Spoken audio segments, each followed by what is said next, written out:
We have so many stories in our lives, but our stories are not always heard. On the Hear My True Story podcast, we tell our own true stories. Before the white car parked, our head teacher had scattered. Looking at him, I could only see his tie that was flying backwards, waving at us, and he disappeared in thin air. I want to share my life story. I want to share my voice with the people because I know that just a small joke I can tell through this podcast, it will make someone smile. When you ask me what I fear most in life, I would definitely respond to you and say it's fear itself. We are fighting for togetherness. We are fighting for equal rights. We are fighting to end injustice. You don't have to be a storyteller or writer because, guess what? Life writes the best stories. Hear my true story. This is your favorite time of the week with your number one podcast. Hear my true story.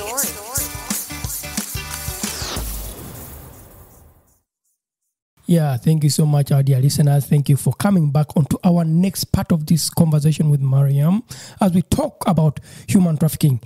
So, please, can you maybe introduce yourself for our dear listeners? Dear listeners, good afternoon. Here it's afternoon.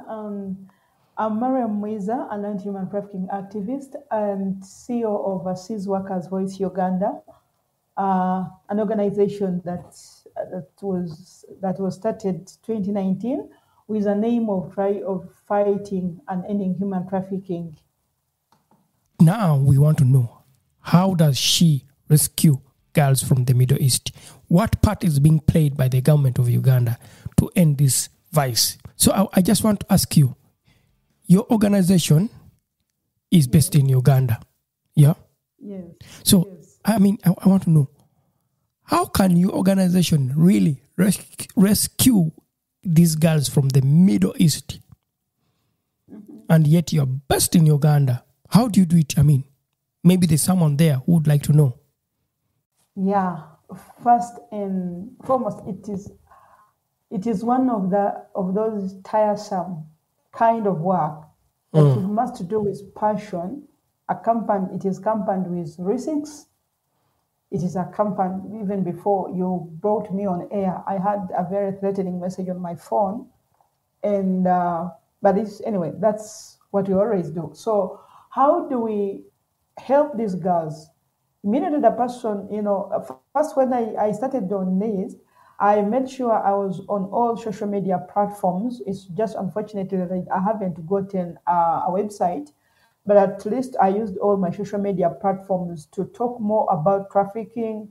I started doing the live, live videos and trying to reach some radio stations and TVs. So people now started getting to know me, and I started giving out my one-line number, the mobile number. So them started to talk to me. Now, at first, for honestly, the first year, I had no clue about this, how to do it. It was just a matter of, calling whoever I'm calling. I will either get a response or not. So now this is what we do. That when a person contacts us, either through any social media platforms or giving us a direct call, we just ask you the next of kin or a family member that we'll deal with. Now, this applies to both those that were taken by the companies and those that were taken by the local agents. So when you get to know this person, we get details of the victim, where this person is, when did she leave the country, what is the problem. So from there, because personally, I never try to engage the Ministry of Labor here, because that is the ministry responsible for this. Surprisingly or unfortunately, I was just out of the Ministry of Labor, by the Director of Labor. But I did not give up because I really knew what I wanted. I couldn't, get discouraged. I just used used it as an opportunity to stay strong in this fight. So when I was ignored by Ministry of Labor, I was chased, by the way. And then the second phase, we would be supposed to use police and other relevant officers. But police, they gathered one day and they made a press statement that I'm being fueled by the anti-government people. So they are the ones trying to use me to tarnish the image of the country. So I had to abandon the police as well. Now it means that I had to remain alone and find all possible ways to rescue Ugandans. So what I resorted into was I now engaging the companies direct. You call, if I get chance and they listen to me, I will work with them. If they don't respond to me, I will try to make sure that I get the numbers from the other side where this person was taken to. Then, or else I will talk to the boss direct. So the company here and the company the other side and the sponsor. In most cases, we deal with those ones because these officers that I would be working with as an organization, they see me as an enemy of the business, of the lucrative business. So this is how. So after calling, sometimes they will ignore, but then I keep pushing, I keep telling them I'm doing this. And even those ones that are taken by local agents, I call all of them. I call the traffickers. And so sometimes the traffickers, they threaten me, but then still I'm like, okay, I have to keep doing this. I don't have an alternative. So in all that, you find me, my major point, I always, in such cases, my main interest is in repatriation. How do I rescue these girls? So there are those that you find when they have completely nothing, like any money on them. What do I always do? There are some people here in Uganda, some politicians, close friends, that if a person is in that very bad situation, I can call one and I say, Honorable, or this person, and maybe this person is touched on, he or she will buy the ticket. In cases where I don't get chance to be helped by a person like that, this means I will have to take to the family because I don't have funds. So I will talk to the family, please, let us look for a ticket. Then I will, engage these officers until we get this person back. So in terms of repatriation, that's how I always do it. Yeah. So you talked about the Minister of Gender that is in charge of this department in Uganda having chased you. What were the reason? What reason did they give? I mean, why did they say we don't want to deal with your cases of human trafficking? First of all, I thought because I had appeared on social media, on media stations, criticizing the entire thing. Now, I think when I appeared, I thought at first I had appeared to them like a person completely against them. But when I went back, I love making research. When I went back, I said, but opposition people who do work with government, so why am I chased? In making my research, I discovered that most of the top officials in the Ministry of Labor have the labor export companies. Very unfortunate. Now, this means that the more I hit, the more I pin them, I pin the companies, I'm also pinning them. So this is why completely, even up to now, I haven't succeeded to work with them. So, however, I would be working with them because to fight human trafficking, it needs to combine efforts. So that's why the major reason I was chased, because the owners of these companies, including some officials, Mr. Williams, at our embassy in Riyadh, they own companies in Uganda. So you mean people in the ministry that are in charge of exporting labor in Uganda, yeah? Yes. Most of the officials there own companies that export labor to this Middle East, and girls are subjected to modern slavery. They end up being trafficked. And also embassies in these countries, officials there also own companies in Uganda that bring girls in these countries where they end up being trafficked. So in simple terms, the cartel of human trafficking in Uganda is a big cartel that includes government plus agencies plus other mafias that do trafficking. So in that cartel that you see, Williams had never been chased by 4 generals of the Ugandan army because they had one company that was recruiting the girls. And one girl got sick. So in my fight, in my experience, in my process, it was just seeing calls. It's now when I came to realize that, even the generals in the army, the ones we are seeing, they're also in the cartel. They are all, the chain is that strong. That's how strong it is. So this is how it is a bit tricky, that even when the ministry is supposed to do something, then there is this order from above. I've called you, don't do this. Don't talk about my company. Enjoying this episode? Leave a review now. Hear my true story. That brings another question. I just bring it right now here. I didn't write it down. When you talk about the cartel that is working in big institutions, big ministries in Uganda that are supposed to fight human trafficking, and these big ministries and offices are funded by the government to fight human trafficking. And they also are funded by big international organizations to fight human trafficking in Uganda. How does this really work? How is the government fighting human trafficking? I just want to know. No. It is not fighting human trafficking. It is instead fueling human trafficking. Instead of fighting, they are fueling it. Ask me how.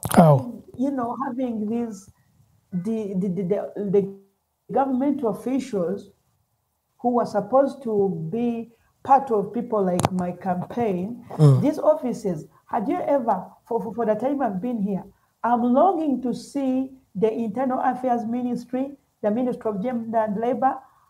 I'm longing to see them having campaigns and creating awareness in the schools about trafficking. It is always done by small organizations that are having sympathy or love for the country. But the government aided such programs. I'm longing to see them in my country, and I haven't seen any. So that means they are fueling it. They are not even fighting it.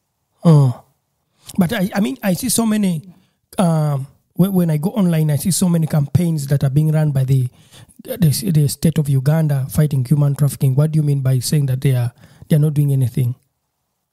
Those that are the ones that you see online, Mr. Williams, I just want you to learn or to get one thing from me. That if there is the best way to make a team to fight human trafficking by the government would be teaming with organization like us, not an individual person. So Uganda, we have this tendency of putting things on social media, but when in actual sense it's not there. Because the moment you want to fight human trafficking, and then you invite the officials of police, you invite the officials of labor, then you exclude us, the advocates. You don't put us on the same board. Then this means there is nothing that you're doing. You get my point? Yeah. This means you're not doing anything. You're doing it, but then you're getting the monkey and trying to ask the monkey whether you should burn the forest. What will the monkey tell you? It has nothing to tell you. It will just leave you to burn it. It will not tell you don't burn it because this is how it's surviving. In those campaigns, how many activists and human trafficking activists have you ever seen in those online programs, the photos you see or whatever news? How many have you ever seen there? As a person, of course, I've not really seen the people that I know because I'm also a human rights activist in Uganda. I've done most of the work in Uganda, and because I just moved to Germany, that doesn't make that I've stopped fighting human trafficking in Uganda. And that's why I have this podcast to share stories of people. And I've talked to so many survivors of human trafficking who have shared their stories on this platform. Yeah, but also I ask myself all the time, why is it that small organization like yours and small organization like that one that I work with in Uganda are never funded either by the government nor by the international organizations like those big organizations that we know that fight trafficking. The reason I've given it to you because the recruiters are the government officials. Yeah. So and even when we point to them and say this, still will be told to shut. Then I just want to ask. I think maybe you talked about it. Since that these agencies that recruit people are owned by government officials, that means there is no one to monitor them. No one. They monitor themselves. Because you see, they had a symposium last week, but one. But guess what was there?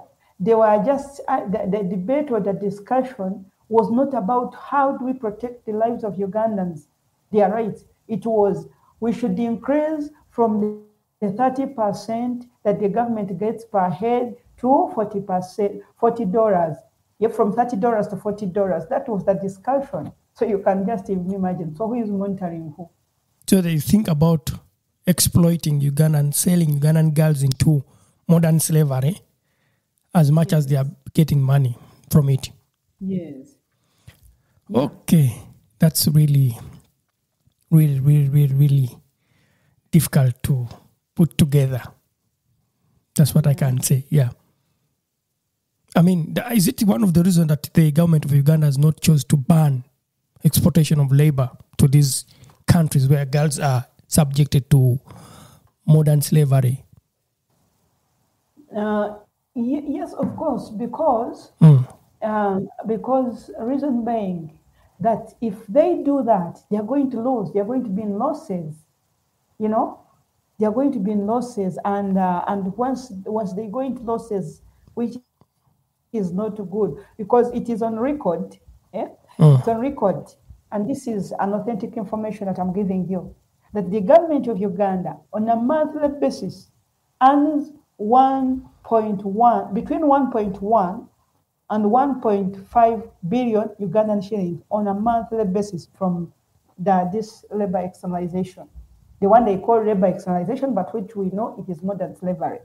So when we talk about the monitoring and whatever the advocates we are trying to advocate for, this money is going to be lowered because now it is too much reason being it is a business whereby the government and its labor companies are working as brokers, like when here system in Uganda, when you construct your house and then the tenant will be brought by a broker, the broker gets a commission.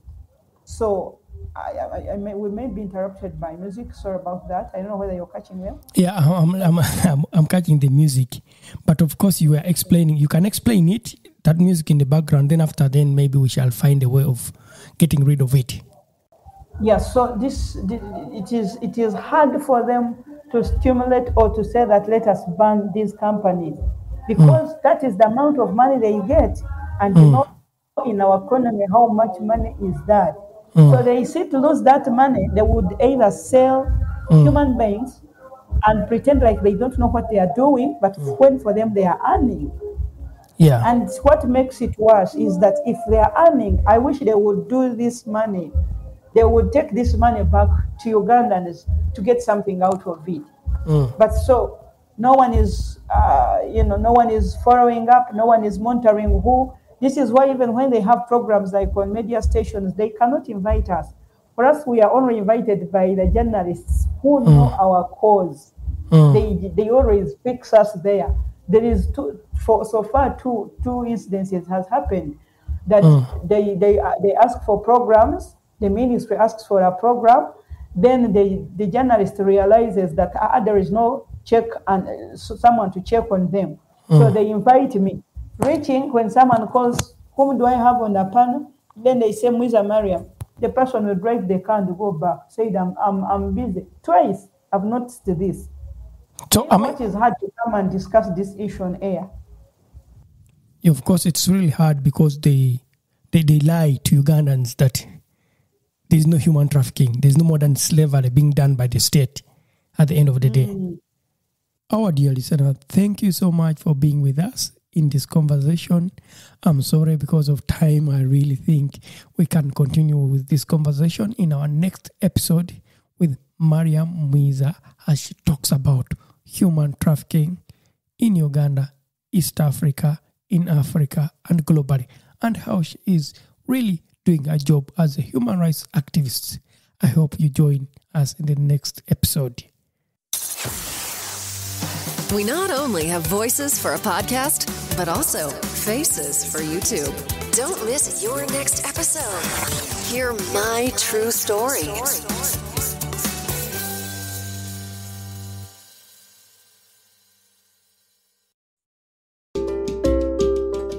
Thank you for listening to our podcast, Music by Edwin Matovo, hosted and produced by Otako. Subscribe to our podcast for more stories and visit us on our website, hearmytruestory.com, for more stories.